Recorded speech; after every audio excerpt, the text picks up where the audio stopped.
ॐ स्थापकाय च धर्मस्य सर्वधर्मस्वरूपिणे अवतारवरिष्ठाय रामकृष्णाय ते नमः।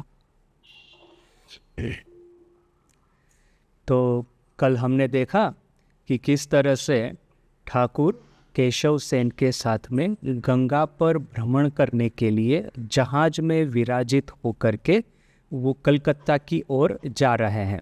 पहले तो आखिर में कलकत्ता की ओर गए थे। पहले तो एक पूरा चक्कर लगाया, सर्कल लगाया गंगा पे, बाद में वो कलकत्ता की ओर जा रहे हैं। तो ये सबसे पहले तो मास्टर महाशय ने बड़ा ही तो पहले हमने देखा कि किस तरह से मास्टर महाशय सबको हमारे सामने गंगा का, फिर काली मंदिर का, प्राकृतिक दृश्य का, शरद के नील आकाश का कितना सुंदर वर्णन करते हैं।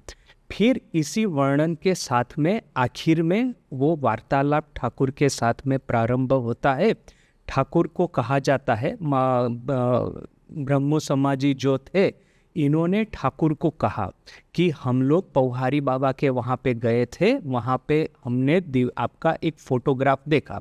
तो ठाकुर ने भाव समाधि में, उस समय तो फिर भी समाधि में थे, उस समय फिर भी भाव में थे, तो उसी भाव में ठाकुर ने कहा कि खोलटा अर्थात कि फोटो तो आवरण का है, इसके भीतर में जो आवरण के भीतर में जो असली स्वरूप है, अपना स्वस्वरूप आत्मन, उसका फोटो या तो फिर असली बात, तो उसके साथ में वार्तालाप, उसको जानना, ये सब है।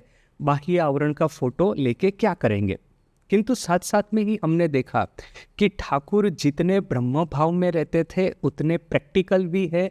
उन्होंने एक समय माँ को कहा था कि ये जो फोटोग्राफ है, अपने खुद के फोटो की ओर उन्होंने इशारा करके कहा था, इसकी पूजा घर घर होंगी। अपने रामकृष्ण संघ के जितने भी आश्रम है, जितने भी मंदिर है, ये सभी आश्रमों में और मंदिर में तो इसकी पूजा होती ही है।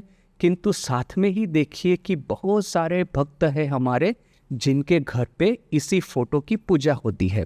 तो ठाकुर को पहले से ही पता था कि यदि मैं इस तरह से बातें करना शुरू करूंगा, बहुत ज़्यादा कुछ ब्रह्म ज्ञान की बातें, तो फिर लोग शायद डर जाएंगे, और जब भी उनके फोटो करने की पूजा करने की बारी आएगी तो लोग ये सोचना शुरू ना कर दे कि बाह्य आवरण का फोटो लेके, बाह्य आवरण का जो फोटो है उसकी पूजा करने से क्या होगा। इससे बेटर है कि दिन भर बैठ कर के कथामृत पढ़े और कथामृत पे ठाकुर की जो वाणी है उसका चिंतन मनन और निधिध्यासन करे। तो ऐसा न हो, इसलिए साथ में ही ठाकुर ने इसका एक प्रैक्टिकल सॉल्यूशन भी हमको दिखा दिया कि किस तरह से एक जमींदार अपनी जमींदारी, उसकी विराट जमींदारी है, बहुत बड़ी जमीन है जिसका कि वो मालिक है, उस जमीन में वो कहाँ पे भी उपस्थित हो सकता है।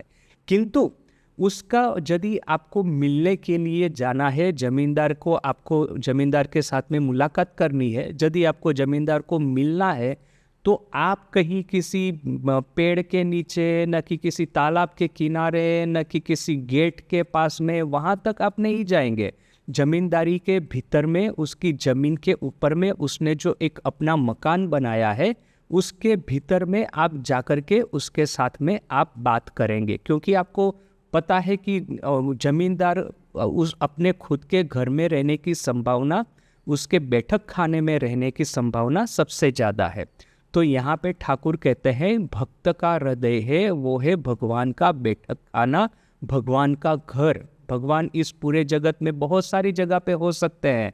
अभी इस किताब के भीतर में भी हो सकते हैं, इस टेबल के भीतर में भी हो सकते हैं, इस वस्त्र के भीतर में भी हो सकते हैं। किंतु मैं अर्थात कि एक मनुष्य है या तो फिर कोई भी एक भक्त है, उसके हृदय में भगवान को देखने की, प्राप्त करने की संभावना, उनका दर्शन करने की संभावना सबसे ज़्यादा है, रेदर देन कि ये किसी निर्जीव चीज वस्तु के।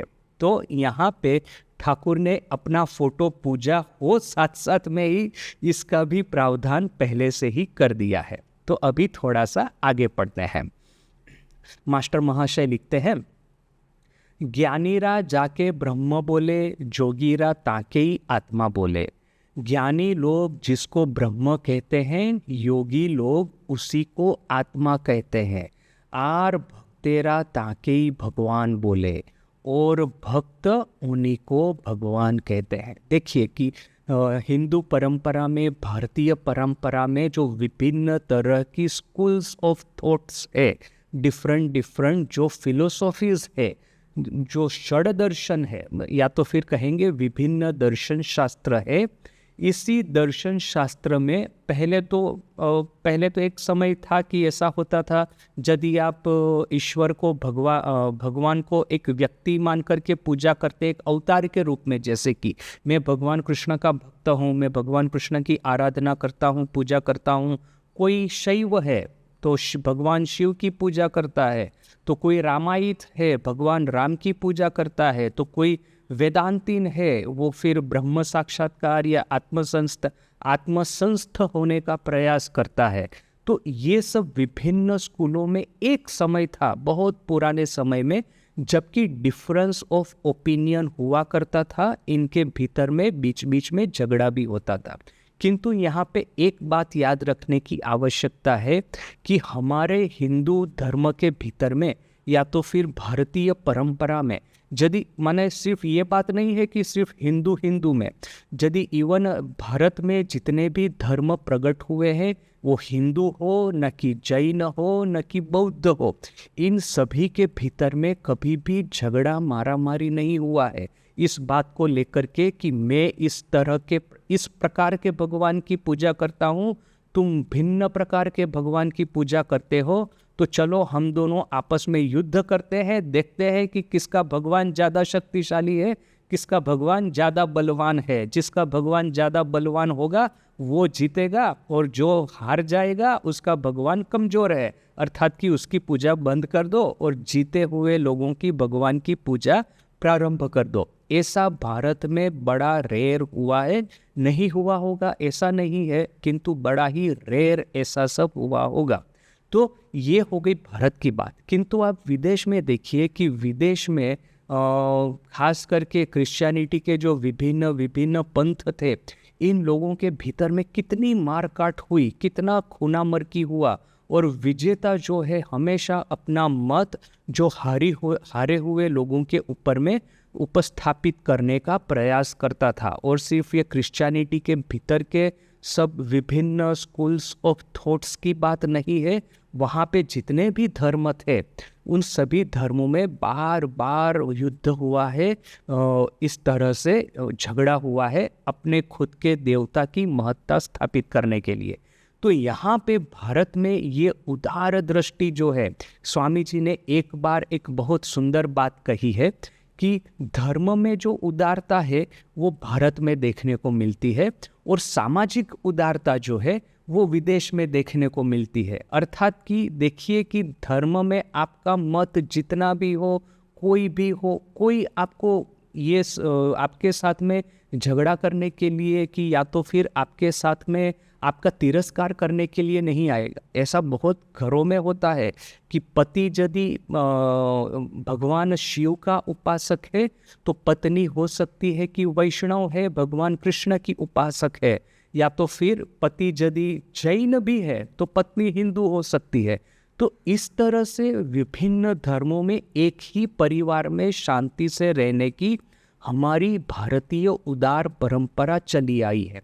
किंतु साथ साथ में ही इसी बात का कॉन्ट्रास्ट आप सामाजिक परंपरा के साथ में कीजिए।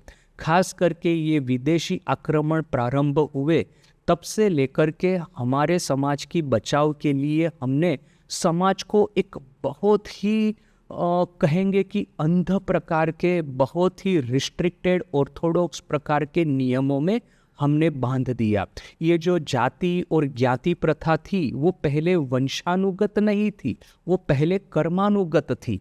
यदि मुझे सुथार का काम अच्छा लगता है तो मैं सुथार हूँ, यदि मुझे पूजा पाठ अच्छा लगता है तो मैं ब्राह्मण हूँ। बात ये नहीं है कि मैं ब्राह्मण के घर में जन्म लिया मतलब कि मैं ब्राह्मण हूँ। मेरा इंक्लिनेशन क्या है, मैं क्या करने की इच्छा रखता हूँ, इसके ऊपर में मेरा सब कुछ निर्भर करता है। मेरा वंश, मेरा ये जो जात है, या तो मेरा ज्ञाति वगैरह वगैरह। किंतु बाद बाद में ऐसा हुआ कि ये सब वंशानुगत हो गया। जो किसान है उसका लड़का किसान ही होगा, जो सैनिक है उसका लड़का सैनिक ही होगा, जो वैद्य है उसका लड़का वैद्य ही होगा। एक बार माँ ने राधु को एक वैद्यराज को प्रणाम करने को कहा। माँ की ट्रीटमेंट के लिए माँ जब बीमार थी उस समय आया करते थे माँ की चिकित्सा करने के लिए। तो वो जब आए तो माँ ने कहा कि राधु तुम जाकर के इसको प्रणाम करो। तो जैसे ही राधु ने प्रणाम किया तो ये सब ब्राह्मण, माँ तो सब अपने परिवारजनों से घिरी हुई थी, तो उसी में से किसी ने प्रश्न किया कि क्या ये ब्राह्मण है जिनको कि ये राधु प्रणाम कर रही है? क्योंकि सभी को पता चल जाता है कौन ब्राह्मण है कौन नहीं है, सबको पता है कि ये तो ब्राह्मण नहीं है। तो माँ ने उत्तर दिया कि नहीं नहीं वो तो वैद्य है। तो इमीडिएटली माँ को प्रश्न किया गया, तो ब्राह्मण तो राधु तो ब्राह्मण की लड़की है, वो तो ब्राह्मण है, वो ब्राह्मण होकर के अब्राह्मण को पैर क्यों छुएगी, उनको प्रणाम क्यों करेगी? ये तो अपनी जो ब्राह्मण जात जो है वो तो सर्वश्रेष्ठ है, बाकी सब तो इनके नीचे में आते हैं। तो इमीडिएटली माँ ने उत्तर दिया कि अरे किंतु इनकी विद्या देखो, इसकी विद्या के आधार पे ही माँ ने कहा राधु को कि उनको प्रणाम करो। यानी कि माँ की दृष्टि से, ठाकुर की दृष्टि से देखिए कि इन्होंने नात जात के परे जाकर के अपना उपदेश दिया है। किंतु उस समय की भारतीय परंपरा कुछ ऐसी हो गई थी, ये मिडल एजिस में, जिसको डार्क एजिस कहते हैं विदेशी आक्रमणों के समय में, कि हमारा समाज बहुत ही ज़्यादा रिस्ट्रिक्टेड हो गया था। और ठाकुर माँ स्वामी जी भले अपने आपस में एक लिबरल एटमॉस्फेयर खड़ा करे, किंतु समस्त भारत देश घूम करके स्वामी जी ने देखा तो दो चीज देखी, एक तो तमस में डूब गया है यानी कि हम आत्मश्रद्धा खो बैठे हैं, दूसरा कि हम सामाजिक अधःपतन की ओर जा रहे हैं। अर्थात कि समाज को इस तरह से हमने विभागों में बांट दिया है कि ये जो डिवाइड एंड रूल, ये जो ब्रिटिश लोगों का जो मूल मंत्र था कि जहाँ पे भी आप डिवीज़न देखिए वहाँ पे आप दोनों लोगों का झगड़ा करवा दीजिए, भाई भाई का। और उसके फिर वो जो एक बंदर और दो बिल्ली की कहानी है ना, दो बिल्लियों के हाथ में एक रोटी का टुकड़ा आ गया, तो अभी वो आपस में कैसे बांटेगी? तो एक बंदर के पास गई, तो अभी बंदर का बड़ा चालाक था, उसने क्या किया कि रोटी के दो टुकड़े किए, किंतु इस तरह से किए कि एक टुकड़ा बड़ा है एक टुकड़ा छोटा है। तो दोनों एक पल्ला लिया, एक तराजू में दोनों टुकड़े रखे। तो जिसको छोटा टुकड़ा मिला था रोटी का, वो बिल्ली चिल्ला उठी कि अरे इस बिल्ली को आपने बड़ा टुकड़ा क्यों दिया, मुझे छोटा क्यों दिया? तो बंदर कहता है अच्छा ठीक है, बड़ा टुकड़ा जिस रोटी का है उसमें से थोड़ा सा काट के मैं खा जाता हूँ। अभी वो काट के खा गया तो वो रोटी का टुकड़ा छोटा हो गया और जो इसका छोटा था वो भी बड़ा हो गया। तो अभी दूसरे वाली बिल्ली चिल्ला उठी कि अरे आपने तो खा के मेरा टुकड़ा छोटा कर दिया, सामने वाली का अभी भी बड़ा है। तो बंदर ने फिर क्या किया, अच्छा उसमें से भी मैं थोड़ा सा काट के खा जाता हूँ। ऐसा दोनों के बीच में दोनों झगड़ती रही और बंदर पूरी रोटी खा गया। तो ऐसा ये ब्रिटिश लोगों का था कि जहाँ पे भी वो डिवीज़न देखेंगे, जहाँ पे भी वो देखेंगे कि भाई भाई में आपस में अमत है, आपस में नहीं बन रहा है, वहाँ पे पहले भाई को जाके बोलेंगे कि मैं तुमको मदद करता हूँ, सहाय करता हूँ, तुम जाके दूसरे के साथ में झगड़ा करो। फिर दूसरे को भी जाकर के बोलेंगे कि तुम पहले वाले के साथ में झगड़ो, मैं तुमको भी सहाय करता हूँ। दोनों को झगड़ा देंगे, दोनों जब आप थक जाएंगे, लड़ते लड़ते बहुत ज़्यादा लोगों की मृत्यु हो जाएगी, तब कहीं जाकर के दोनों के ऊपर में कब्जा करके बैठ जाएंगे, ये कह के कि मैं तुम दोनों को न्याय देता हूँ, आप मेरा हिस्सा दे दो पहले, फिर बाकी का जितना बचा आपस में बांट लो। ऐसा करके ब्रिटिश लोग राज करते थे। तो स्वामी जी ने कहा कि धर्म में हमारी उदारता सनातन काल से जैसी है वैसी ही चली आई है, किंतु सामाजिक परिस्थिति भारत में देखिए कि बहुत ही ज़्यादा रिस्ट्रिक्टेड हो गई है, बहुत ही ज़्यादा फेनेटिक हो गई है, ऑर्थोडॉक्स हो गई है। इसके कंपेयर में आप विदेश में जाके देखिए, स्वामी जी खुद जब वहाँ पे गए थे तो स्वामी जी ने देखा कि वहाँ पे सामाजिक उदारता कितनी है। स्वामी जी ने लिखा है एक पत्र में, America is the haven of women and the masses, अर्थात कि अमेरिका स्त्रियों के लिए और जनसाधारण के लिए स्वर्ग है। इतना कि जहाँ पे वो स्वामी जी एक सुंदर वर्णन करते हैं ना कि आयरलैंड से एक व्यक्ति, एक आदमी अमेरिका आया। अभी आयरलैंड एक ऐसी जगह है जहाँ पे कि ब्रिटिश लोगों का वहाँ पे भी राज था। निवेदिता जैसे कि आयरिश थी, तो निवेदिता का ब्रिटिश लोगों के ऊपर में एक मैंने गुस्सा का कारण ये भी था कि वो आयरलैंड के ऊपर में भी, ये आयरलैंड है, स्कॉटलैंड है वगैरह वगैरह, जो लंदन ने, इनके ऊपर में भी ब्रिटेन ने हमला किया था और उनकी प्रजा का शमन किया था। और वैसे भी वहाँ पे बहुत सारे जमींदार थे, फिर राजा थे, तो वैसे ही जनसाधारण का शोषण किया करते थे। यूरोप की हालत थोड़ी बहुत भारत से मिलती आती थी। तो किंतु स्वामी जी कहते हैं आयरलैंड से एक आदमी अमेरिका में पैर रखता है, जहाज में से उतर करके पैर रखता है अमेरिका की भूमि पे। अभी जब वो सर्वप्रथम पैर रखता है तो उसकी कमर झुकी हुई है, आंखें निस्तेज है, सबसे डर के रहता है। किंतु अमेरिका की हवा में जो फ्रीडम है, जो मुक्त होने का जो संगीत, सब समय मुक्ति का संगीत जो सब समय गूंज रहा है, उसको सुन के वहाँ की हवा लेकर के उसका कमर सीधी हो जाती है, सीधा होकर के चलना शुरू करता है, आंखों में चमक आ जाती है, आवाज़ में तेज आ जाता है, कार्य में शक्ति आ जाती है। तो स्वामी जी कहते हैं कि जो भी जनसाधारण हो वो वहाँ पे अमेरिका में अपने जो राइट्स है, अपने जो हक है, उसके लिए वो बड़ा ही जागरूक है। और स्त्रियों को देखिए, स्वामी जी कहते हैं कि जैसा सफ़ेद बर्फ़ गिरता है उतनी ही धवल और उज्जवल यहाँ की स्त्रियाँ हैं।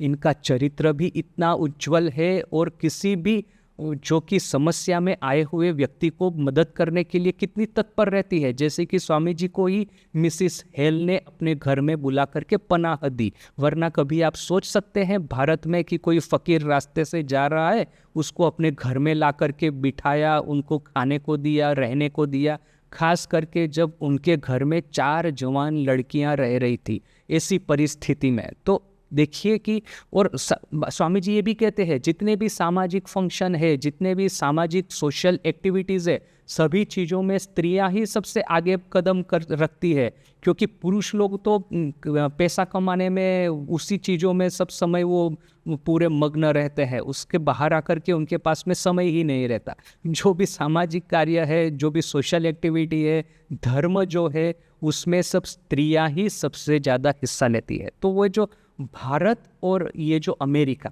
इन दोनों के, किंतु धर्म के बारे में देखिए, धर्म में क्रिश्चियनिटी ने पहले से ही एक ठीक करके रख दिया है। यूरोप में जो पोप था उसका बड़ा वर्चस्व था, और फिर यहाँ पे अमेरिका वगैरह में देखिए कि मिशनरी लोगों का बड़ा वर्चस्व है। वो ये सब भोली महिलाओं को ये समझा पटा करके, उनकी सहानुभूति का फ़ायदा लेकर के कि ये अफ्रीका में जाइए, लोग किस तरह से जंगल में रहते हैं, जंगली होकर के, उनको सिविलाइज करना है, उनको सभ्य बनाना है, ये हमारा मिशन है बोल करके महिलाओं से पैसा पढ़ाएंगे। तो ये मिशनरी लोग हैं, महिलाओं को, पूरा समाज को पूरा रिस्ट्रिक्टेड करके रखा है। तो स्वामी जी कहते हैं कि भारत की और अमेरिका की परिस्थिति में कंपेयर कीजिए, कॉन्ट्रास्ट कीजिए। हम लोग धर्म मत में उदार है किंतु सामाजिक बंधन में बंधे हुए हैं, जबकि उनका है कि सामाजिक दृष्टि से बहुत ही उदार है, किंतु उनका जो धर्म है वो बहुत ज़्यादा रिस्ट्रिक्शन के भीतर में चर्च ने ला करके रख दिया है। तो यहाँ पे देखिए, अच्छा, भारत में ये जो धर्म समन्वय का जो सर्वप्रथम कार्य हुआ वो गीता में हुआ है। गीता में देखिए कि सब तरह से द्वैत, अद्वैत, साकार, निराकार, सभी तरह की पूजा, उपासना, दर्शन शास्त्रों को स्थान दिया गया है, योग, सांख्य, वेदांत सभी को। तो यहाँ पे वही जो हमारी उदार परंपरा है, सर्व धर्म के मत जो है उसका समन्वय करने की, किसी के प्रति तुच्छता नहीं रखने की। हालांकि ठाकुर ये नहीं कहते कि सभी मार्ग समान है, सभी मार्ग समान नहीं हो सकते। जैसे वेदांत है उसका एक स्टैंडर्ड ही अलग है। तो ठाकुर क्या कहते हैं पता है, यदि एक घर में मान लीजिए कि आप मुख्य दरवाजे से प्रवेश करते हैं, और ऐसा मान लीजिए कि एक दरवाज़ा है जो कि, एक रास्ता है जो कि मुख्य दरवाजे से आपको घर के भीतर में ले जाएगा, और दूसरा दरवाज़ा है जहाँ पे लेटरिन होगा, टॉयलेट होगा, उस जगह से आपको घर के भीतर में ले आएगा। यानी कि मुख्य दरवाजे से आप घर के भीतर में प्रवेश करेंगे तो आपको बड़ा अच्छा लगेगा, क्योंकि उस दरवाजे को बड़ा सुंदर सजा के रखा हुआ होता है वगैरह होता है।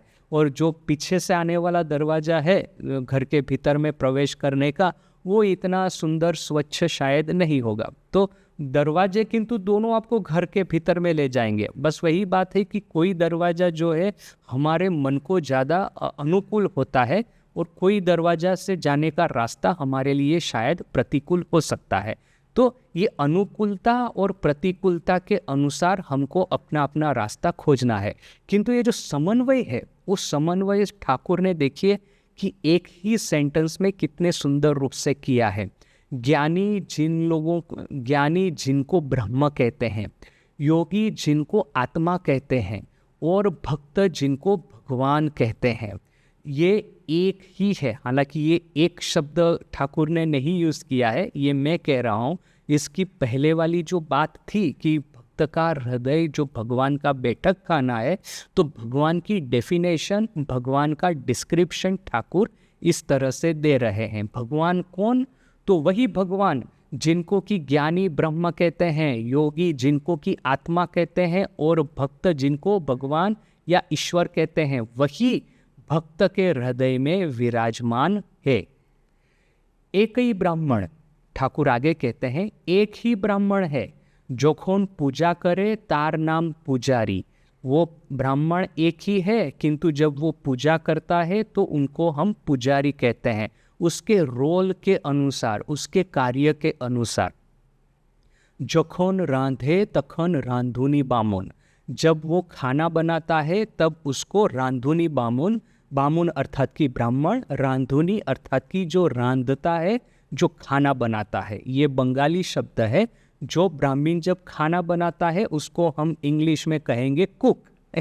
जे ज्ञानी ज्ञान योग धरे। अच्छा, तो ठाकुर ने कितना सुंदर एकदम एक ही लाइन के उदाहरण में स्पष्ट रूप से बताया। ब्राह्मण एक ही है, जब वो पूजा करता है तो पुजारी कहते हैं, खाना बनाता है तब वो खाना बनाने वाला ब्राह्मण कहते हैं। रांधुनी ब्राह्मण अर्थात खाना बनाने वाला ब्राह्मण, या तो फिर कहेंगे कुक। तो एक ही सेंटेंस में इतना सुंदर वर्णन। जे ज्ञानी ज्ञान योग धरे आछे से नेति नेति ए विचार करे। जो ज्ञानी है, जो ज्ञान योग से ईश्वर को प्राप्त करना चाहता है, वो नेति नेति विचार करता है। ब्रह्म ए नोय, ओ नोय, जीव नोय, जगत नोय। ब्रह्म ये नहीं है, वो नहीं है, जीव नहीं है, जगत नहीं है। इन सब के परे, स्पेस और टाइम के भी परे, इस विश्व ब्रह्मांड से, कॉस्मोस, इससे भी परे जो है उसी को हम ब्रह्मन कहते हैं, ब्रह्म कहते हैं। विचार कोरते कोरते जखोन मौन स्थिर होय, मनेर लय होय, समाधि होय, तखन ब्रह्म ज्ञान।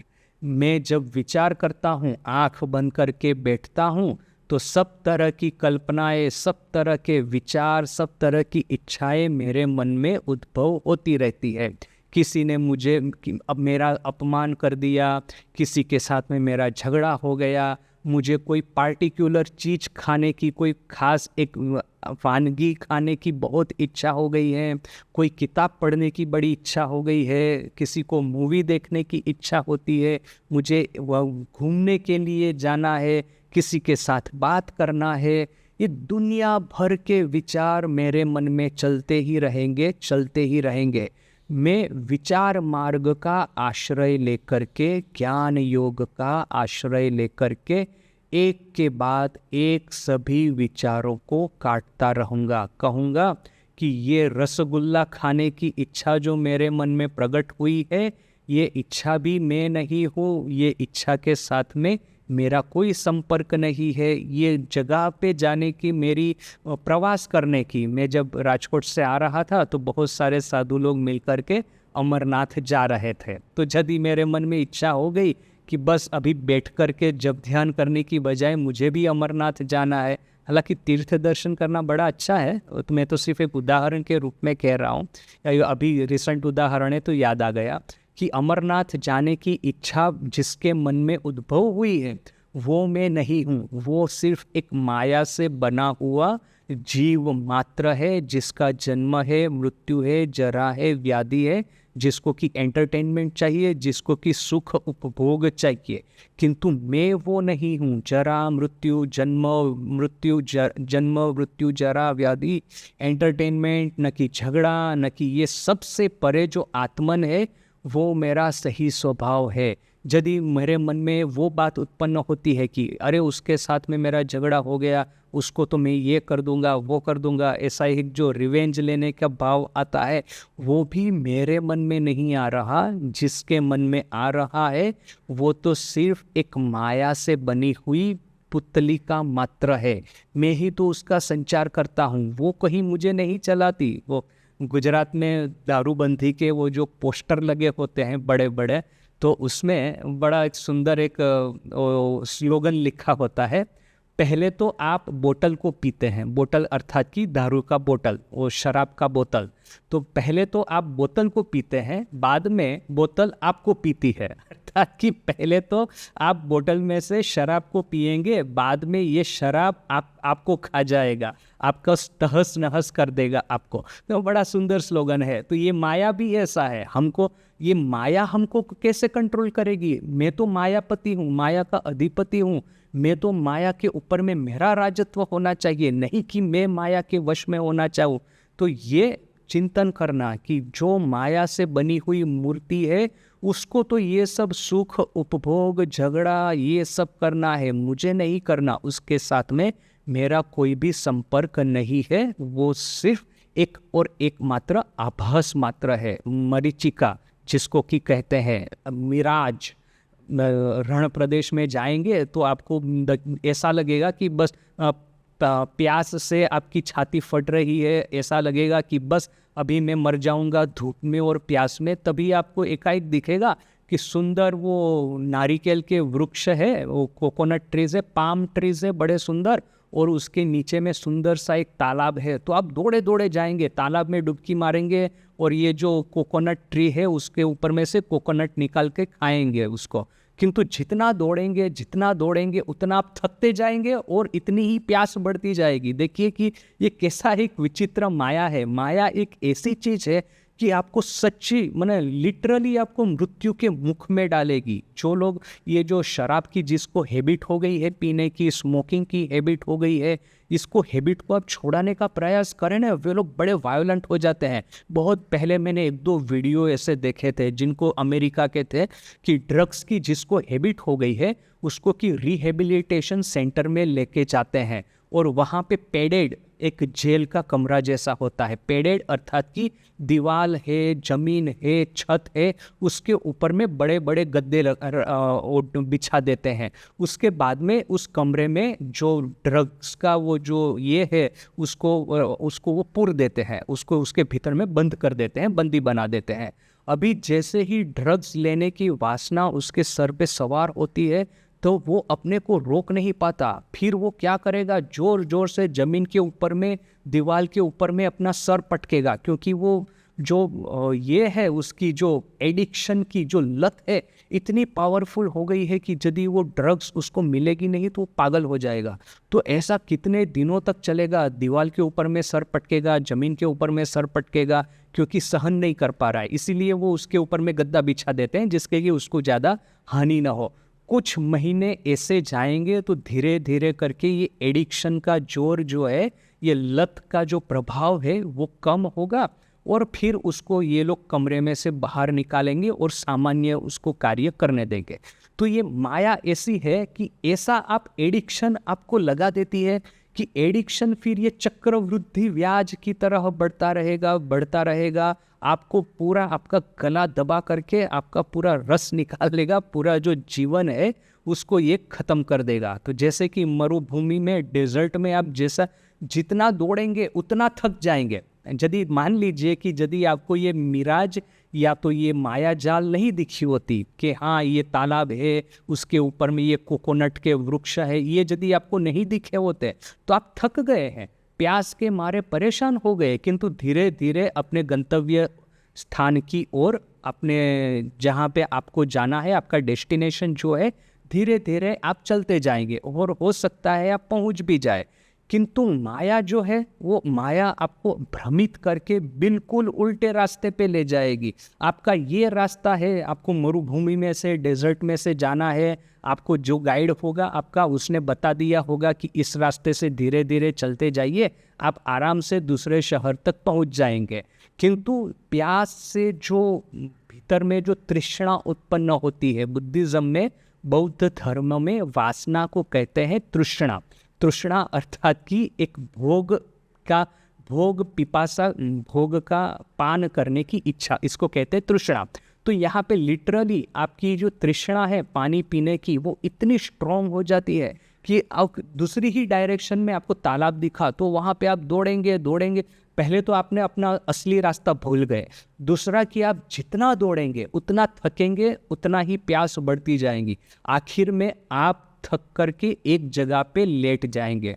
और फिर ये जो दिन के दौरान भयानक गर्म और डेजर्ट में रात के दौरान भयानक ठंडी पड़ती है, तो ये भयानक गर्म और भयानक ठंड मिल करके कुछ ही दिनों में आपका मृत्यु लेकर के आएंगे। तो कहाँ आप सही रास्ते से जा रहे थे, भले ही प्यास लगी है, थोड़ा सा सहन कर लेते तो अपने गंतव्य स्थान तक पहुंच जाते। तो ये संसार, ये जो भवसागर जो है, इसमें यदि हमको भगवान एक बार कह देते हैं, सदगुरु आपको एक बार रास्ता दिखा देते हैं, एक छोटी सी नौका में बैठो, वो जो सामने की ओर किनारा है, जाओ वहाँ पे धीरे धीरे करके चलते जाना, आखिर में पहुँच जाओगे। तो हम जा रहे हैं नौका में से धीरे धीरे, एकाएक हमने देखा कि समुंदर में एक बड़ा ही सुंदर दृश्य, वहाँ पे सब खाने पीने की चीज़ें, मेला लगा है, लोग हंसी खुशी आनंद मना रहे हैं। उसको देख करके ही मुझे लगा कि अरे नहीं, देखूं तो इसका भी थोड़ा सा आनंद लिया जाए। दूसरे हमने किनारे की ओर तो बाद में भी जाया जाएगा। तो जैसे ही वो सुंदर दृश्य की ओर मैं आगे जाऊंगा, पता चलेगा कि वो दृश्य जो था वो तो सिर्फ एक माया जाल थी। वहाँ पे एक राक्षस रहता है, एक बड़ा उसने वमड़ तैयार किया है। वमड़ अर्थात कि जमीन, पानी में जो व्हर्लपूल खड़ा होता है, पानी जोर जोर से घूमता है। जिस सिंक में आपने बहुत सारा पानी भर के वो सिंक का वो जो छोटा सा जो पानी जाने का रास्ता बंद कर दिया होगा और फिर वो खोल दिया होगा, तो कैसा वो पानी गोल गोल गोल घूमते घूमते वो भीतर में से चला जाता है, ड्रेन हो जाता है। तो वैसे ही समंदर में इस तरह के व्हर्लपूल होते हैं। ये व्हर्लपूल रूपी एक राक्षस आपकी राह देख करके बैठा है अपने ऊपर में, इस तरह से एक माया जाल खड़ी करके। उस माया के मोह में आप जैसे ही उसके पास में आ गए, वैसे ही इस चक्रवात के भीतर में फंस गए और राक्षस जो है आपको खा जाएगा। तो ये है माया का स्वरूप।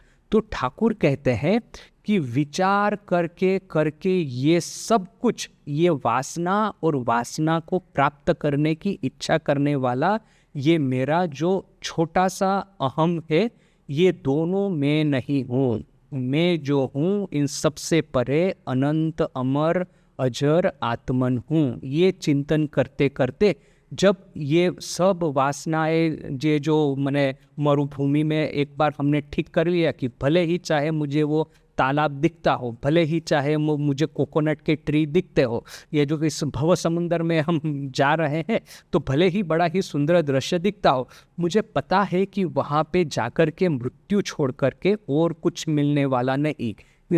अभी कुछ दिनों पहले मैंने पढ़ा था, कहाँ पढ़ा मैं भूल गया, कि रसगुल्ला खाते हैं तो रसगुल्ले का टेस्ट या तो स्वाद कहाँ तक, जब तक आपकी जीभ पर है वहीं तक। तो वो जीभ के ऊपर में रसगुल्ला कितनी देर रहेगा? ज़्यादा से ज़्यादा 2 मिनट रहेगा, ज़्यादा से ज़्यादा 1 या 2 या 3 मिनट रहेंगे। जब वो गले के नीचे चला जाएगा तो रसगुल्ले का टेस्ट वगैरह तो कुछ होना नहीं है। भीतर में जाकर के तो वो सब जो डाइजेस्टिव एंजाइम है उसके साथ में मिक्स हो जाने वाला है। तो वो जो 2-3 मिनट का जो आनंद है उसके लिए जो हम अभी जिसको डायबिटीज़ है उसकी बात करूं, सभी के लिए नहीं। तो जिसको कि डायबिटीज़ है वो प्रलोभन से रसगुल्ला तो खा लिया, किंतु भीतर में जाकर के शुगर बढ़ा देगा, तब उसको और परेशानी 2-3 मिनट के आनंद के लिए। तो ये सब जो है सब मिथ्या है, मैं सबका त्याग करता हूँ। नेति नेति नेति, न इति न इति न इति, ये भी नहीं, ये भी नहीं, ये भी नहीं करके जब समग्र त्याग करता हूँ तो फिर जो रह जाएगा वो है मेरा असली स्वरूप। मैं मुझे जो खंडहर है, पुरानी जगह है, वो सब देखने को मुझे बड़ा अच्छा लगता है। क्योंकि क्या है पता है, वहाँ पे कुछ भी तरह की एक्टिविटी नहीं हो रही। मैं जब संन्यास के पहले 2015 में मेरा संन्यास हुआ, तो इससे पहले मैं ओमकारेश्वर गया था, और ओमकारेश्वर तकरीबन 3 महीना रुका था। मैं बहुत काम करके करके थोड़ा सा ये हो गया था, बड़ा रजस बढ़ गया था। तो मैंने सोचा कि संन्यास के लिए जाने से पहले थोड़ा सा बिल्कुल काम किए बिना एकदम एकांत में मन को शांत रख के थोड़ा सा पढ़ाई करके ऐसा बिताते हैं। जब ध्यान करने की कैपेसिटी किस में इतनी होती है, किंतु क्या कथामृत वगैरह कुछ किताबें लेके गया था, तो किताबें पढ़ूंगा, थोड़ा सा अकेले अकेले थोड़ा सा भ्रमण करूंगा, ऐसा सोच के मैं ओमकारेश्वर गया था। तो ओमकारेश्वर में वहाँ पे एक महाराज जी थे, और वो महाराज वहीं पे रहते थे, अभी भी रहते हैं। तो वो क्या करते थे कि जो भी मेरे जैसे जितने भी गेस्ट साधु वहाँ पे आए हैं, उन सबको लेकर के एक के बाद एक, ओमकारेश्वर तो अपना सनातन धर्म का एक बहुत बड़ा तीर्थ स्थान है, एक के बाद एक मंदिर, एक के बाद एक आश्रम, एक के बाद एक साधु महात्मा वहाँ पे जो तपस्या कर रहे हैं, उनकी मुलाकात के लिए, दर्शन के लिए लेके जाते थे। सुबह को हम सब लोग ब्रेकफास्ट करके निकल जाते थे। उस समय मेरे जैसे 4-5 और भी गेस्ट स्वामी जी वहाँ पे रह रहे थे, साधु रह रहे थे, और ये वहाँ के जो लोकल महाराज है, सब लोग दोपहर सुबह को ब्रेकफास्ट करके निकलते थे, और एक के पैदल चलते चलते, बड़ी सुंदर जगह है, पैदल चलते चलते एक आश्रम गए, फिर वहाँ पे 2 नमो नारायण बोल करके बैठ जाना है, आपके लिए भोजन की व्यवस्था हो जाएगी। सनातन भूमि पे, पुण्य भूमि पे, भारत की इस भूमि पे साधु को खाने पीने और रहने की चिंता कभी नहीं करनी। ये ठाकुर ने, ईश्वर ने सभी साधुओं को आशीर्वाद दे करके रखा है। तो जो भी आश्रम आया वो चलो नमो नारायण बोल करके बैठ जाते थे। आहार की भी व्यवस्था हो जाती थी, दोपहर के विश्राम की भी व्यवस्था हो जाती थी। उसके बाद में ये लोग बढ़िया सा गाय के दूध की चाय पिलाते थे, फिर हमको छोड़ते थे। तो हमको भी इस तरह की मेहमान गति लेने में कोई आपत्ति नहीं थी। तो ऐसे ही एक के बाद एक इतने 3 महीने में रहा। तो पहले तो कुछ समय में सभी के साथ में घूमता था, फिर मैंने ठीक किया कि नहीं, अभी थोड़ा सा सब जगह बहुत अच्छे से देख ली है, 1 महीना सबके साथ में भ्रमण करके, अभी मैं अपने अकेले जाऊंगा, थोड़ा सा भ्रमण करूंगा। तो जहाँ पे भी कोई नहीं है, खंडहर है, ऐसे पुराने मंदिर है जो कि भग्न प्राय है, टूटे हुए हैं, जिसका कोई जतन नहीं रखता, वहाँ पे ये जो सब वृक्ष लताएं बढ़ गई है, धूल मिट्टी पड़ी हुई है, ऐसी सब जगहों पे जाकर के बैठना मुझे बड़ा अच्छा लगता था। क्योंकि जहाँ पे लोग रहते हैं वहाँ पे कुछ ना कुछ प्रवृत्ति हमेशा चलती ही रहेगी। किंतु खंडहर है, भग्नावशेष है, ये टूटे हुई जगहें हैं, मंदिर है या आश्रम है या नदी का एकांत किनारा है, जहाँ पे कोई नहीं होता, वहाँ पे किसी तरह की प्रवृत्ति नहीं होती, और प्रवृत्ति नहीं होती वहाँ पे होती है निवृत्ति। तो ये निवृत्ति मार्ग का आनंद लेने के लिए, निवृत्ति का आनंद लेने के लिए मैंने कुछ खंडहर है ऐसे खोज के रखे थे। तो मैं जाकर के वहाँ पे बैठ जाता था। टूटे हुए पगथिए थे, स्टेप्स थे, वहाँ पे टूटा हुआ ये जो दालान जैसा था, जिसको कि हम ये वरांडा कहते हैं वगैरह, और फिर मंदिर के भीतर में मूर्ति नहीं है, किंतु ये सब लताएं वगैरह चारों ओर वो फैली हुई है। तो वहाँ पे जाके बैठ जाता था। सामने पवित्र नर्मदा नदी बहती रहती थी। तो ऐसी कुछ जगह खोज करके रख ली थी मैंने। तो इतना वहाँ पे शांत और सुकून मिलता था। तो ये जो निवृत्ति मार्ग है, ये नेति नेति नेति न इति न इति न इति, ये है निवृत्ति मार्ग। तो ये निवृत्ति मार्ग का आश्रय लेकर के हम जो बाकी सभी विचार शांत हो जाएंगे, तब जो रहेगा वो रहेगा ब्रह्म भाव। तो इसी को ठाकुर ज्ञान योग के बारे में, ज्ञान योग की व्याख्या ठाकुर इस तरह से करते हैं कि मैं कौन हूँ, ये नहीं हूँ, वो नहीं हूँ, जीव नहीं हूँ, जगत नहीं हूँ। विचार करते करते जब मन स्थिर हो जाता है, मन का लय हो जाता है, समाधि हो जाती है, तब ब्रह्म ज्ञान होता है। ब्रह्म ज्ञानीर ठीक धारणा ब्रह्मशत्तो जगत मिथ्या। ब्रह्मज्ञानी की ठीक धारणा है, ब्रह्मज्ञानी को ठीक ठीक पता है कि ब्रह्म सत्य है, जगत मिथ्या है। यदि आप मरुभूमि में से जा रहे हैं तो जो तालाब दिख रहा है, जो नारियल के जो वृक्ष दिख रहे हैं, वो मिथ्या है। यदि भवसागर पार कर रहे हैं तो वो जो सुंदर दृश्य दिखाई देगा वो दृश्य नहीं है, वहाँ पे तो व्हर्लपूल है, वहाँ पे वमड़ है, और वहाँ पे एक राक्षस मेरी राह देख रहा है मुझे खा जाने के लिए। तो ये जब ठीक ठीक हमको धारणा होती है तब हमको ब्रह्म ज्ञान होता है। नाम रूप ये सब स्वप्नवत, नाम और रूप ये जितने भी है वो सब स्वप्नवत है। ब्रह्म की जे ता मुखे बोला जाए ना। ब्रह्म क्या है उसका आप मुंह से वर्णन नहीं कर सकते। विद्यासागर को ठाकुर मिले थे, ठाकुर ने कहा था सब कुछ झूठा हो गया है, अर्थात कि जितने भी दर्शन शास्त्र है, जितनी भी पोएट्री है, जितने भी पुराण है, जितना भी साहित्य है, विज्ञान है, जो कुछ भी है मुंह से बोला गया है तो झूठा हो गया है। ब्रह्म ज्ञान झूठा नहीं हुआ, क्योंकि ब्रह्म क्या है उसका स्वरूप का वर्णन आप अपने मुंह से नहीं कर सकते। तीनी जे व्यक्ति ताओ बोलबार जो नाई, वो कृष्ण है न कि राम है ये भी नहीं कह सकते। ब्रह्म कोई व्यक्ति विशेष है ऐसा भी नहीं कह सकते हैं। ब्रह्म क्या है तो जो सब कुछ नहीं है वो आखिर में ब्रह्मन है। जो कुछ भी दिख रहा है, जो कुछ भी हम सुन रहे हैं, जिस चीज को हम स्पर्श कर रहे हैं, जिस चीज का हम आस्वादन कर रहे हैं, ये जो पंच कर्मेंद्रिय और पंच ज्ञानेंद्रिय से जिस चीज की हम धारणा करते हैं वो नहीं है। इससे परे जो है वो है ब्रह्मन। तो आज यहीं तक, कल फिर से मिलते हैं।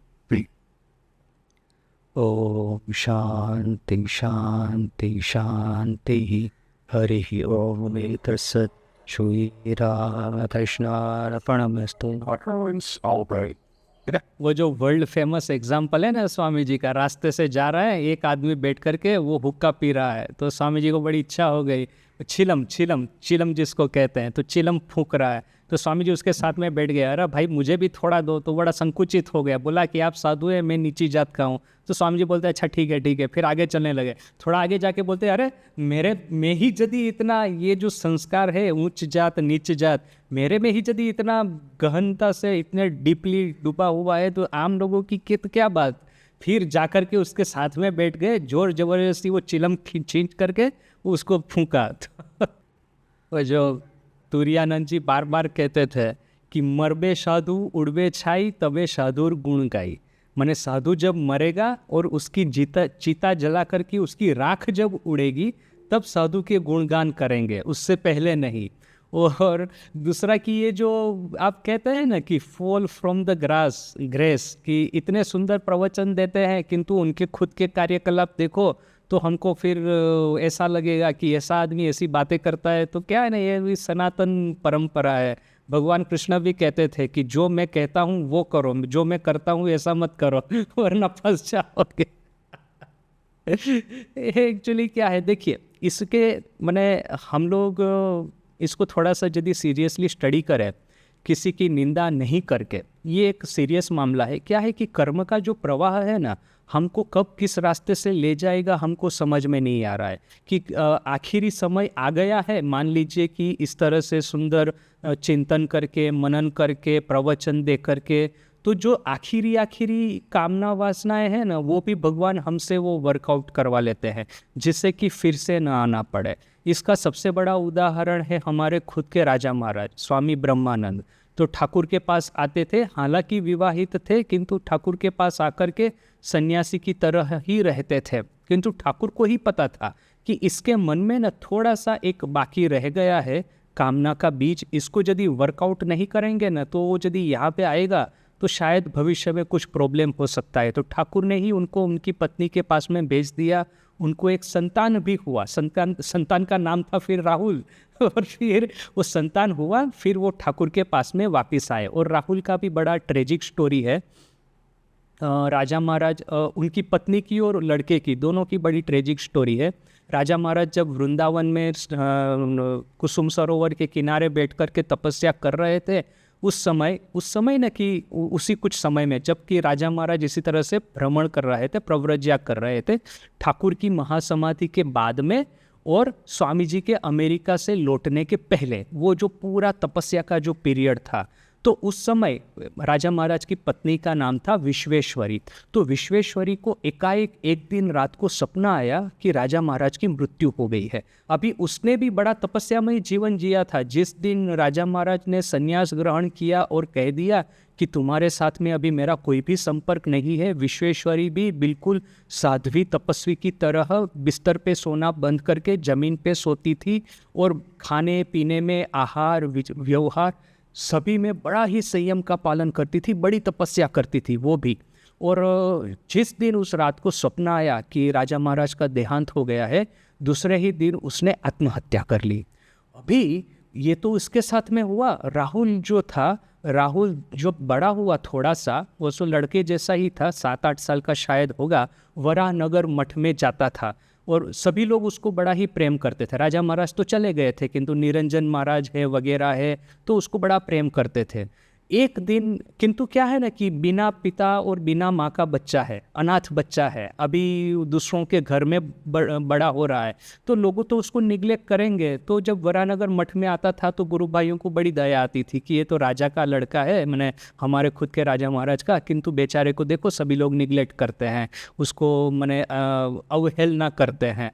तो जो भी है, ये लोग उसको थोड़ा अच्छे से जतन करते थे। एक दिन ये खेल रहा था, एकाएक गिर गया और ज़मीन के ऊपर में पत्थर था, तो पत्थर उसको छाती में लगा।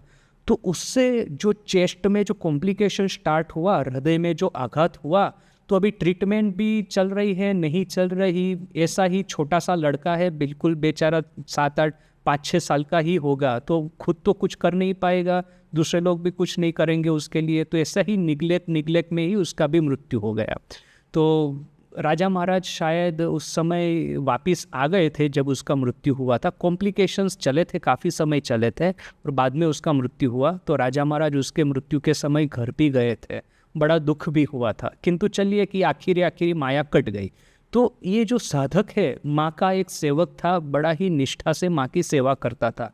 बाद में उसका भी इसी तरह अधः पतन हुआ और बाकी सब साधु लोग हैं माँ के पास जाकर के उसकी कटाक्ष कर रहे हैं, उसकी निंदा कर रहे हैं। तो माँ पहले तो सुन लिया कि देखिए माँ, आपका सेवक था, फिर भी कैसा वो गड्ढे में जाकर के गिरा, कैसा, ऐसा कैसे हो सकता है, जगदम्बा की स्वयं सेवा की, आखिर में ये परिस्थिति। तो शुरू में तो माँ कुछ नहीं बोलती थी। बाद में एक बार वो माँ नाराज हो गई, कहा कि जब मैं अकेली थी, मैंने शुरू में ठाकुर की महासमाधि के बाद की बात है, जब माँ कामारपुकुर में रहती थी या तो फिर बाद में जयराम बाटी रहती थी, ये सब भक्तों का आगमन शुरू नहीं हुआ था, तब वही था जो कि मेरे साथ में रह करके पूरे शरीर में ये राख लगा करके, ये जो बड़ी बड़ी हांडियाँ, जो भात की हांडी रखी है, माँ शारदा छोटी थी, हमने माँ की बायोग्राफी में पढ़ा ना कि जब छोटी थी और भात की हांडी रखी हुई है चूल्हे के ऊपर में, तो उतारनी होती थी, अपने पिताजी को बुलाती थी।